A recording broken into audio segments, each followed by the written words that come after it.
Speaker Punjab assembly Malik Ahmad Khan نے کہا ہے کہ وزیر اعلیٰ پنجاب مریم نواز کے خلاف نازیبا زبان استعمال کرنا ایک مخصوص مائنڈ سیٹ کی علامت ہے۔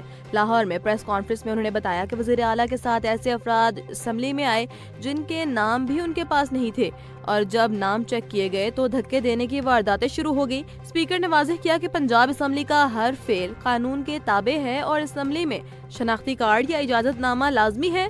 سیکیورٹی کے اصولوں کو نظر انداز نہیں کیا جا سکتا۔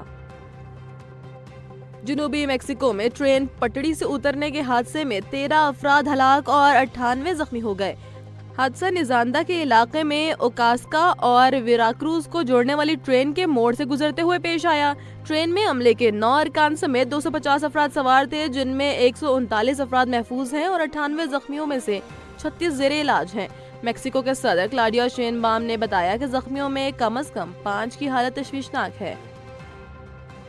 پاکستان پیپلز پارٹی کی نائب صدر شہری رحمان نے کہا ہے کہ پانی پاکستان کی ریڈ لائن ہے اور اس پر کوئی سمجھوتا نہیں ہوگا۔ بھارت کی جانب سے دریائے چناب پر دلہستی سٹیج 2 پن بجلی منصوبہ سندھ طاس معاہدے کی کھلی خلاف ورزی ہے اور پاکستان کے تسلیم شدہ آبی حقوق پر حملہ ہے۔ شہری رحمان نے کہا کہ منصوبے سے پاکستان کی آبی، زرعی اور ماحولیاتی سلامتی کو خطرہ ہے اور بھارت پانی کو بطور ہتھیار استعمال کر رہا ہے۔ انہوں نے عالمی فورمز پر اس خلاف ورزی کو اجاگر کرنے اور بھارت کو بین الاقوامی معاہدوں کی پاسداری کرنے کی ہدایت دینے کا اعلان کیا۔ کراچی سٹی کورٹ میں وکلاء نے یوٹیوبر رجب بٹ پر تشدد کیا، جس کی ویڈیو سوشل میڈیا پر وائرل ہو گئی ہے۔ رجب بٹ توہین مذہب کے مقدمے میں عبوری ضمانت پر پیش ہوئے تھے، لیکن سماعت کے دوران چند وکلاء نے ان پر حملہ کیا اور کمرہ عدالت سے باہر نکال دیا۔ وکیل میاں علی اشفاق نے اس واقعے کو غیر پیشہ ورانہ قرار دیتے ہوئے کہا کہ وکلاء کا یہ رویہ قانون کی ساکھ اور وکلاء کی شناخت کو نقصان پہنچا رہا ہے۔ عدالت نے رجب بٹ کی عبوری ضمانت 13 جنوری تک توسیع کر دی۔ پاکستان کرکٹ ٹیم کے سابق آل راؤنڈر عماد وسیم نے طویل اختلافات کے بعد اپنی اہلیہ سے طلاق دینے کا اعلان کر دیا ہے۔ سماجی رابطے کی ویب سائٹ پر جاری بیان میں انہوں نے کہا کہ پرائیویسی کی درخواست کرتے ہوئے کہا کہ پرانی تصاویر یا گمراہ کن بیانات کا استعمال نہ کیا جائے۔ عماد وسیم نے بچوں کے حوالے سے اپنی ذمہ داری کا بھی اعادہ کیا۔ انہوں نے کہا کہ ذاتی معاملات میں بدنام کرنے کی کوشش کی گئی تو قانونی کارروائی کی جائے گی۔ عماد وسیم نے دسمبر 2024 میں انٹرنیشنل کرکٹ سے ریٹائرمنٹ لی تھی اور پاکستان کے لیے 55 ون ڈے اور 75 T20 میچز کھیلے ہیں۔ پاکستان نے بھارت میں اقلیتوں پر مظالم پر تشویش کا اظہار کیا ہے۔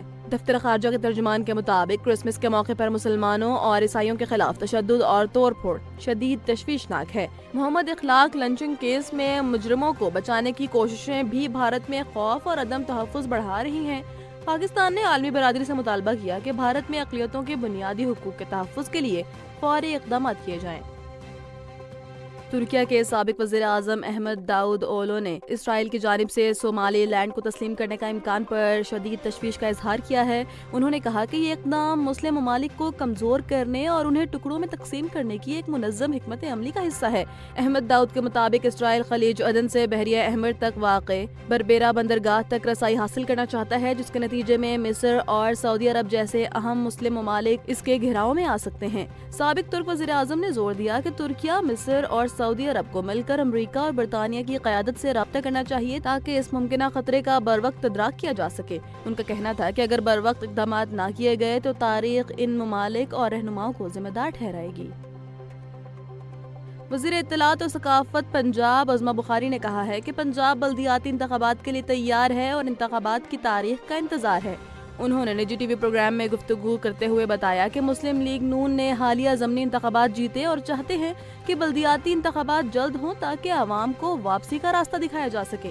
عظمہ بخاری نے کہا کہ تحریک انصاف کو جمہوری حق حاصل ہے، تاہم اسمبلی میں داخل ہونے کے دوران بعض افراد نے دروازے توڑے اور دھکے مارے، جس پر حکومت نے صبر کا مظاہرہ کیا۔ انہوں نے مزید کہا کہ مخالفین سیاسی مذاکرات کے بجائے NRO چاہتے ہیں اور ان کی بدتمیزی کو نظر انداز کیا گیا۔ لاہور ہائی کورٹ نے پنجاب پروٹیکشن اونرشپ ایکٹ 2025 کے خلاف دائر آئینی درخواست چھٹیوں کے بعد متعلقہ بینچ کے روبرو لگانے کی ہدایت کر دی ہے۔ جسٹس فیصل زمان خان نے PTI کے 2 MPs کی درخواست پر سماعت کے دوران ریمارکس دیے کہ اس معاملے کو سیاسی نہ بنایا جائے کیونکہ یہ غریب شہریوں کی جائیدادوں سے متعلق ہے۔ عدالت نے سوال اٹھایا کہ درخواست گزار MPs کی اسمبلی میں اس ایکٹ کے خلاف کوئی موقف کیوں نہیں اپنایا۔ عدالت نے وکیل اظہر صدیق کو درخواست واپس لینے کا مشورہ دیتے ہوئے کہا کہ کسی متاثرہ شہری کی جانب سے درخواست دائر کی جاتی تو بات قابل فہم ہوتی۔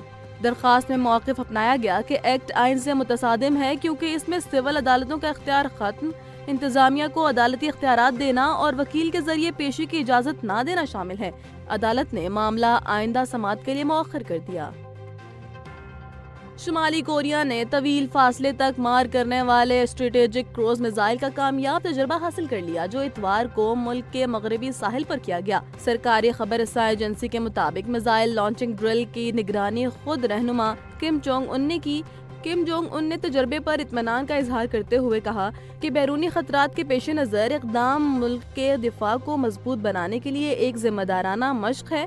یہ میزائل تجربہ ایسے وقت میں سامنے آیا جب شمالی کوریا نے حال ہی میں اپنی پہلی جوہری طاقت سے چلنے والی آبدوز کی تصاویر بھی جاری کی تھی۔ دوسری جانب جنوبی کوریا نے اس تجربے پر تشویش ظاہر کرتے ہوئے اسے خطے کے امن اور استحکام کے لیے نقصان دہ قرار دیا۔ پاکستان اسٹاک ایکسچینج میں کاروباری ہفتے کے پہلے دن تاریخی تیزی دیکھنے میں آئی ہے جس کے باعث 100 انڈیکس نے نئی بلند ترین سطح حاصل کر لی۔ کاروبار کے دوران 100 انڈیکس 1678 پوائنٹس کے اضافے کے ساتھ 1,74,079 تک پہنچ گیا اور ایک موقع پر 1,74,411 کی بلند ترین سطح بھی چھوئی۔ انڈیکس دن کے دوران 1,73,200 تک بھی نیچے آیا۔ گزشتہ ہفتے کے اختتام پر 100 انڈیکس 1,72,400 پر بند ہوا، اس لیے آج کی کارکردگی سرمایہ کاروں کے لیے خوش آئند ہے۔